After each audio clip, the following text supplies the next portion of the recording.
shows his intellectual power.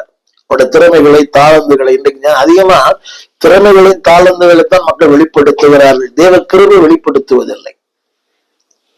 அது திறமைகளை தாளம் வெளிப்படுத்தி கொண்டு வந்தா ஒரு நாள் ஒரு வீழ்ச்சி வந்துடும். He shows only his potential.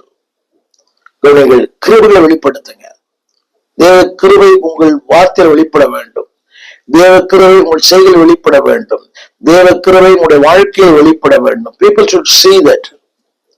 இதைத்தான் ஆங்கிலத்தில் சொல்லுவார்கள், men and women, they have to see the grace of God through you.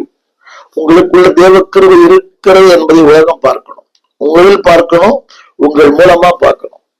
நான் பலரை பார்த்திருக்கிறேன். தேவ கிருபைக்கு சொந்தமானவருடைய அநேகரை பார்த்திருக்கிறேன். ஏழ்மை இருக்குது, வறுமை இருக்குது, but they are the full of God's grace. தேவ கிருபை அவங்கள்ட்ட இருக்குது. அவங்க பேசும்போது, அவங்களோட பழகும் போது, you can feel grace of God. You can see the grace of God. கிருபைகளை உணரலாம், அந்த கிருபைகளை நீங்கள் பார்க்கலாம். பலரோடு நான் பழகி பாருங்க.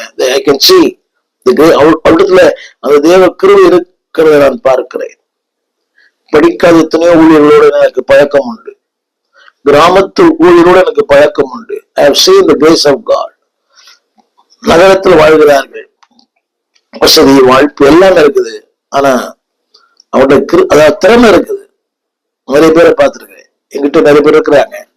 எக்ஸலன்ட், அவுட்ஸ்டாண்டிங், எக்ஸ்பர்ட் பீப்புள், சகல கலா வல்லவர்கள். ஆனா கிருபை இல்லை. அவங்க சொல்லிக்கிறாங்க கிருபை இருக்குன்னு சொல்றாங்க. ஆனா கிருபை இன்னைக்கு அது நிரூபிக்காது, காலப்போக்கில தான் நிரூபிக்கும். என் காலங்கள் சொல்லும், என் வாழ்க்கை சொல்லும், என் முடிவு சொல்லும், என்னை சுற்றி இருக்கிற மக்கள் சொல்லுவார்கள். எனவே நாட்டு மரியாதை பார்த்து கிருபை பெற்றவளே வாழ்க.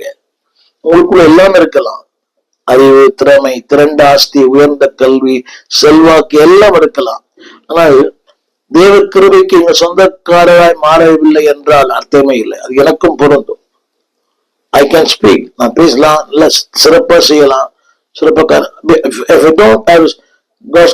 ஜனங்கள் என்னுடைய வார்த்தையில கிருபையை, தேவ கிருபையை காணாவிட்டால் என் வாழ்க்கை அர்த்தமற்றது, வீணானது. எனவே ஜெபியுங்கள், ஆண்டவரே என்னை பார்க்கிறவர்கள் தேவ கிருபை என்னிலே பார்க்கட்டும், என் மூலமாய் பார்க்கட்டும். அதற்கு உதாரணம் நம்முடைய தேசத்துல வாழ்ந்த தேவ மனிதர் டாக்டர் டிஜிஎஸ் தினகரன் அவர்கள். அவருடைய வார்த்தையில ஒரு கிருபை, அவருடைய பேச்சில ஒரு கிருபை, அவருடைய முகத்தை பார்க்கும் போதே ஒரு கிருபை. மரித்தும் பேசுகிற தேவ மனிதர். நான் சொல்ல வந்த கருத்து என்னவென்றால், அன்பானவர்களே,